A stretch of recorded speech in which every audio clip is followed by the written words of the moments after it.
ನನ್ನ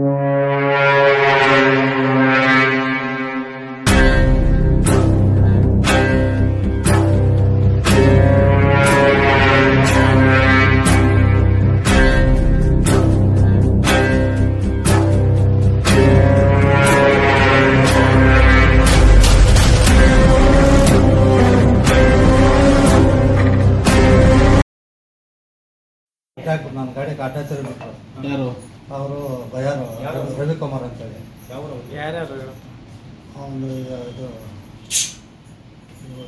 ನಗರ ಯಾವುದು ಹಾಗೆ ನೀನು ಮೊನ್ನೆ ಅಂತೇಳಿ ನೀನು ನಮ್ಮ ಅದೇನೇ ನೀವು ಮೊದಲೇ ಹೇಳಿದ್ದೀನಿ ಹೊರಗಡೆ ಜಮೀನು ಹಾಕಂತೇಳಿ ಮತ್ತೆ ನೀನು ನಮ್ಮನ್ನು ಒತ್ತಾಯಿದೆ ಅಂತ ಆಗಿ ಹಿಂಗೆ ಮಾಡ್ರಿ 4 ಜನ ಇಲ್ಲಿ ಒಂದು ಬಟ್ಟೆ ಹೊಡೆದ ಈ ಕಡೆ ಮುಚ್ಚಗಳು ಹಂಗೆ ಇರ್ತಾನೆ. ನಾನು ಎದುರೇನು ಬಿದ್ದಾಕೋದೆ ಅಲ್ಲಿ ಬಂದು ಹಿಂಗೆ ಮಾಡ್ರು ಬರ್ತಾನೆ ಏನಾಗೈತೆ ಅಂದರೆ ನಮ್ಮ ಮಗನೇ ಅವ್ನು ಸಾಯಿಸದೆ ಅವ್ನು ನಮ್ಮನ್ನಕ್ಕೆ ನಮ್ಮ ಮಗನ ಎಷ್ಟು ಹೇಳಿದ್ರು ಕೇಳ್ತಾಯಿಲ್ಲ ನಾನು. ನನ್ನ ಜಮೀನಕ್ಕೆ ನಾನು ಬಂದು ನೀನು ಹಾಕಂತ ನಿಂದ ಜಮೀನು ಈ ಕಡೆ ನೋಡಿ ನಮ್ಮನ್ನು ನಮ್ಮನ್ನು ಹೊಲ್ತಲ್ಲ ನಾನು ಸುಮ್ಮನೆ ನನ್ನ ಜಮೀನಕ್ಕೆ ನೀನು ಬರ್ತಾಯಿದ್ದೆ ಅಂದ್ಬಿಟ್ಟಿದೆ. ಹಿಡ್ಕೊಂಡಿದ್ದು 4 ಜನ ಅಟ್ಯಾಕ್ ಮಾಡಿದ್ದು. ಹೆಸರು ಹೇಳು. ಯಾರ್ಯಾರು? ಶ್ರೀರಾಮ್ ರವಿಕುಮಾರ್ ಅವನ ಜೊತೆಗಿದ್ದರು. ಆಮೇಲೆ ಶ್ರೀರಾಮನ್ ಅಂತಿದ್ದ. ಯಾವ ಊರು? ಅವನು ಇದು ಮುಟ್ಬಾಳ. ಶ್ರೀರಾಮ್ ನೋಡಿದ್ದ? ಶ್ರೀರಾಮನೆಲ್ಲ ನಿಂತ್ಕೊಂಡು ನೋಡ್ಕೊಂಡಿದ್ದ. ಅವ್ರು ಹೊಡಿತಾಯಿದ್ರೆ ಹೊಡೆದಿದ್ದಾರು ರವಿಕುಮಾರ್. ರವಿಕುಮಾರ್ ಜೊತೆಗ ನಮ್ಮೂರ 4 ಕಾಲು ಇದ್ರು. ಈ ಕಾಲು ಏನಾಗಿದೆ? ಕಾಲು ಹಾಕ್ಬಿಟ್ರು ಗಣ್ಣಾಗ. ಹಾಕ್ತಾನೆ ಅದಿಂಗೆ ಅಂದ್ಬಿಟ್ರು ಬಂದು 4 ಜನ. ಅದಕ್ಕೆ ಅಂತಾನೆ ನನಗೆ ಏನು ಮಾಡೋಕ್ಕಾಗಲ್ಲ. ಇಲ್ಲಿ ರವಿಕುಮಾರ್ ಇಲ್ಲಿ ಕೊಡ್ದ. ಅವ್ನು ಇನ್ನೊಬ್ಬರು ಬಂದು ಈ ಕಡೆ ಹೊಡೆದ. ನಾನು ಏನು ಮಾಡೋಕ್ಕಾಗಲ್ಲ ಇದಾಗ್ಬಿಟ್ಟದೆ. ನಾನು ಮೊದಲೇ ಹೇಳಿದ್ದೀನಿ ಬರಬೇಡ ವಾರ್ನಿಂಗ್ ಕೊಟ್ಟಿದ್ದೀನಿ ನನ್ನ ಮಗನೇ ಅಂದರೆ ನೀನು ನಮ್ಮನ್ನು ಒಲೆನೇ ಅಂದಾಗ ಮತ್ತೆ ಬರ್ತಾಯಿದ್ದೆ. ಹೋಗಿ ನನ್ನ ಮೇಲೆ ಕಂಪ್ಲೇಂಟ್ ಕೊಡ್ತಾಯಿದ್ದೆ. ಜಮೀನು ಯಾರು ಸರ್ ಅದು? ಜಮೀನು ನಮ್ಮದೇ ಅಲ್ಲ ಸರ್. ಓಕೆ. ನಾವು ಮೊದಲೇ ಹೇಳಿದ್ದೀನಿ ಅಲ್ಲಿ ಕಾಂಪೌಂಡ್ ಹಾಕೋವಾಗ ಹೇಳಿದ್ದೆ ಅಪ್ಪ ಈ ಜಮೀನು ನಮ್ಮದು ಹಾಕ್ಬೇಡ ಅಂದೆ. ಏನಾಗಲ್ಲರಪ್ಪ ನಿಮ್ಮ ಜಮೀನು ನಾನು ಹಾಕಲ್ಲ ಮಾತಾಡೋಣ ಬಿಡು ಅಂತಂದೆ. ಕೇಸ್ ಗೀಸ್ ಏನಿದೆಯಾ ಜಮೀನಲ್ಲಿ? ಇಲ್ಲ ಸರ್, ಕೇಸ್ ಹಾಕಿ OS ನಂಬರ್ ಹಾಕಿದ್ದೀನಿ ಸರ್. ಸ್ಟೇ ಮಾಡಿಸಿದ್ಯಾ? ಸ್ಟೇ ಮಾಡಿಸಿದ್ದೀನಿ. OS ನಂಬರ್ ಹಾಕಿದ್ದೀನಿ. ಹಾಕಿದ್ದು ನನ್ನ ಮಗನ ಆವಾಗ ಗಲಾಟೆ ಬಂದ. OS ನಂಬರ್ ಯಾವನ್ ಹಾಕೋಣ ಅಂತ ಹೇಳ್ದ. ಆವಾಗ ಗಲಾಟೆ ಮಾಡಿದ್ದು ಬಂದು ಕಂಪ್ಲೇಂಟ್ ಕೊಟ್ಟೆ. ಅಲ್ಲಿ ಎಷ್ಟು ಬೇಕಾದ್ರೆ ಎಲ್ಲ ಮಾತಾಡಿದ್ರು. ಆಗ ತಿರ್ಗಾ ಮತ್ತೆ ಬಂದು ನನ್ನ ಮಗನ ಡಿವೈಎಸ್ಗೂ ಅವನಿಗೂ ವಾರ್ನಿಂಗ್ ಕೊಟ್ಟರು. ಎಲ್ಲ ವಾರ್ನಿಂಗ್ ಕೊಟ್ಟೆ. ಕ್ಯಾನ್ಸಲ್ ಮಾಡ್ಕೊಂಡು ಬಂದ್ಬಿಟ್ಟು ಪೊಸಿಷನ್ಗೆ ಹೋಗು ಅಂತ ಹೇಳಿದರು. ಅವರು ಮಧ್ಯಾಹ್ನ ತಿರ್ಗಾ ನಾನು ಅಟ್ಯಾಕ್ ಮಾಡಾಗ ವಾರದಿಂದ ಕಾಯ್ತಾ ಇದ್ರು. ಈಗ ರಾತ್ರಿ 6 ಗಂಟೆಗೆ ಸಮಯ ನೋಡಿ ನನ್ನ ಅಟ್ಯಾಕ್ ಮಾಡಿ ಅಲ್ಲಿ ಮುಚ್ಚುಗಳು ಲಾಂಗ್ ರೇಟ್ಕೊಂಬಂದು ಹೊಡ್ಯಕ್ಕೆ ಶುರು ಮಾಡಿದ್ರು. ಅಷ್ಟೊತ್ತಿಗೆ ಹದಿಂಕೊಂಡು ನನ್ನ ಮಕ್ಕಳು ಕಾಲು. ದೊಡ್ಡದನಹಳ್ಳಿ ಗ್ರಾಮ ಚೌಡಪ್ಪ. ಇವ್ರ ತಾತ ಯಲಚಾಮನಹಳ್ಳಿ ಸರ್ವ ನಂಬರ್ 14ರಲ್ಲಿ 4 ಎಕರೆ ಜಮೀನು ಕೊಂಡಿದ್ದ. ಬಸರೆಡ್ಡಿ ಅಂತ ಅವ್ರ ಹತ್ರ ಜಮೀನು ಕೊಂಡಿದ್ರೆ ಏನಾಗಿತ್ತು, ಇವರು ವಾಸದಲ್ಲಿ ನೀಲಗಿರಿ ಹಾಕ್ಕೊಂಡಿದ್ರು. 2 ಎಕರೆ ಆ ಕಡೆ ಈ ಕಡೆ ಡಿವೈಡ್ ಆಯಿತು. ಹಿಂಗಂದ್ರೆ ರೋಡ್ ಬಂತು.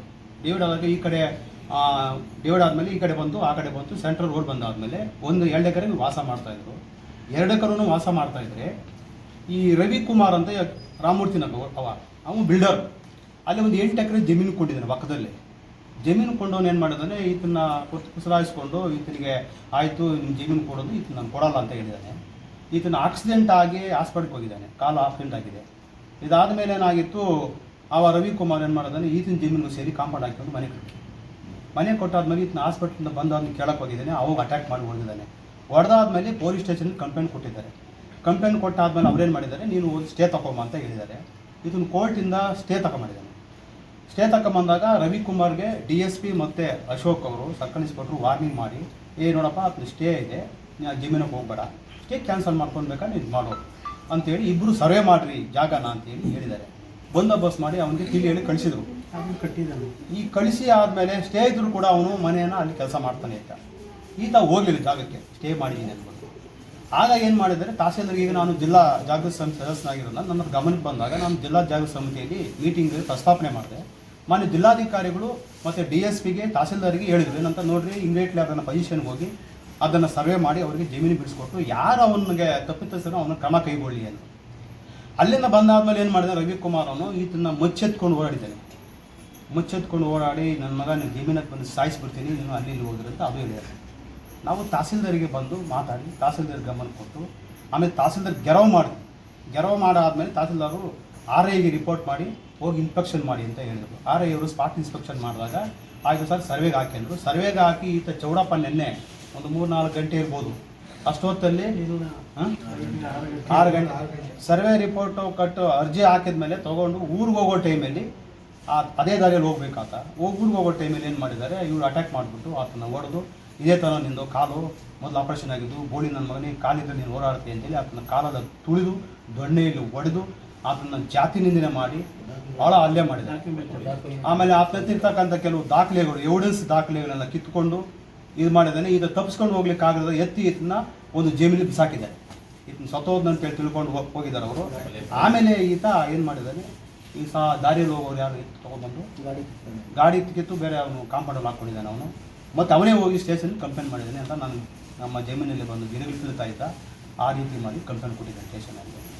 ಈಗೇನು ಹೇಳ್ತಾರೆ, ಪೊಲೀಸ್ ನಾವು ಫೋನ್ ಮಾಡ್ರಿ ಅಂತಂದರೆ ಸಿವಿಲ್ ಡಿಸ್ಟ್ರಿಬ್ಯೂಟು ನೀವೆಲ್ಲ ಯಾಕೆ ಅದು ಮಾಡ್ತೀರಿ ಅಂತ. ನಾನು ಹೇಳೋದು ಇಷ್ಟೇ, ಪೊಲೀಸ್ ಇಲಾಖೆಗೆ ಮತ್ತು ರೆವಿನ್ಯೂ ಇಲಾಖೆಗೆ ಹೇಳಿದ್ದೇನೆ, ನೀವು ಯಾಕೆ ಈ ಥರ ಮೀನಾಮೇಷ ಎಣಿಸ್ತೀರಿ? ಇವತ್ತು ರೆವಿನ್ಯೂ ಇಲಾಖೆಯಲ್ಲಿ ಯಾಕೆ ಅವರು ತಹಸೀಲ್ದಾರ್ ರೆವಿನ್ಯೂ ಅವರು ತಪ್ಪು ಮಾಡಿದಕ್ಕೋಸ್ಕರ ಇವತ್ತು ದಲಿತರ ಮೇಲೆ ರೈತರ ಮೇಲೆ ಹಲ್ಲೆ ನಡೀತಾ ಇದೆ. ಆ ಹಲ್ಲೆ ನಡೆದ ತಕ್ಷಣ ಪೊಲೀಸರು ಕಂಪ್ಲೇಂಟ್ ಮಾಡಿದ್ರೆ ಪೊಲೀಸ್ನವರು ಬಿಲ್ಡರ್ ಜೊತೆ ಮಾತಾಡ್ತಾರೆ. ನಾನು ಒಂದು ದಿವಸ ನಮ್ಮ ಸಂಘಟನೆ ಮುಖಂಡರೆಲ್ಲ ಸೇರಿ ಪೊಲೀಸ್ ಸ್ಟೇಷನಲ್ಲಿ ಕಂಪ್ಲೇಂಟ್ ಕೊಡಬೇಕಾದ ಇದೇ ವಿಚಾರದಲ್ಲಿ ಆ ಬಿಲ್ಡರ್ ಬಂದಾಗ ಪೊಲೀಸವರು ಅವ್ನು ಚೇರಾಗಿ ಕೂರಿಸ್ತಾರೆ. ಅವನಿಗೆ ಅವನೊಬ್ಬ ಆರೋಪಿ, ಒಬ್ಬ ಬಿಲ್ಡರ್ ಆರೋಪಿ, ಅವ್ನು ಚೇರಾಗಿ ಕೂರಿಸ್ತಾರೆ. ಅಂದರೆ ಇನ್ನು ಎಷ್ಟು ಮಟ್ಟಿಗೆ ಇವ್ರಿಗೂ ಜನರಿಗೆ ಮತ್ತು ಬಡವರಿಗೆ ಮತ್ತು ದಲಿತರಿಗೆ ರೈತರಿಗೆ ನ್ಯಾಯ ಕೊಡ್ತಾರಂತ ಒಂದು ಪ್ರಶ್ನೆಯಾಗಿದೆ ನಮಗೆ. ನಮ್ಮ ಹೊಸಕೋಟೆಯಲ್ಲಿ ಇರ್ತಕ್ಕಂಥವ್ರು ಅಶೋಕ್ ಅವರು ಅದೇನು ಕೆಲಸ ಮಾಡ್ತಾರೆ ನನಗೆ ಗೊತ್ತಿಲ್ಲ. ಏನಂದರೆ ಈಗ ಅದನ್ನ ಪಾಪ ಜೀವನ ಎಲ್ಲೋ ಇಟ್ಕೊಂಡು ಹೋರಾಡ್ತಾ ಇದ್ದ, ಅಲ್ಲಿ ಕೇಸ್ ಹಾಕಬಾರ್ದು ನಮ್ಮವರು, ಕಷ್ಟ ಆಗ್ತದೆ ಈ ತಾಲೂಕಿನಲ್ಲಿ ಅಂತೇಳಿ ನಾನು ಖಂಡಿಸ್ತಾ ಇದ್ದೀನಿ. ಉದಾಹರಣೆ ಏನಪ್ಪ ಅಂದರೆ, ಈ ಚೌಡಪ್ಪನಿಗೆ ನ್ಯಾಯ ಕೊಡಿಸ್ಬೇಕು. ಒಂದು, ಆತನಿಗೆ ಏನು ಅನ್ಯಾಯ ಆಗಿದೆ ಅವರಿಗೆ 10 ಲಕ್ಷ ಪರಿಹಾರ ಕೊಡಬೇಕು. ಅವನಲ್ಲಿ ಕ್ರಿಮಿನಲ್ ಕೇಸ್ ಆಗಬೇಕು ಮತ್ತು ಅಟ್ರಾಸಿಟಿ ಕೇಸ್ ಆಗಬೇಕು. ತಾಲೂಕಿನಲ್ಲಿ ಇಂಥ ಘಟನೆಗಳು ಮತ್ತೆ ಮರುಕಳಿಸಬಾರ್ದು ಅಂತೇಳಿ ನಾನು ಇವತ್ತು ಒತ್ತಾಯ ಮಾಡ್ತೀನಿ.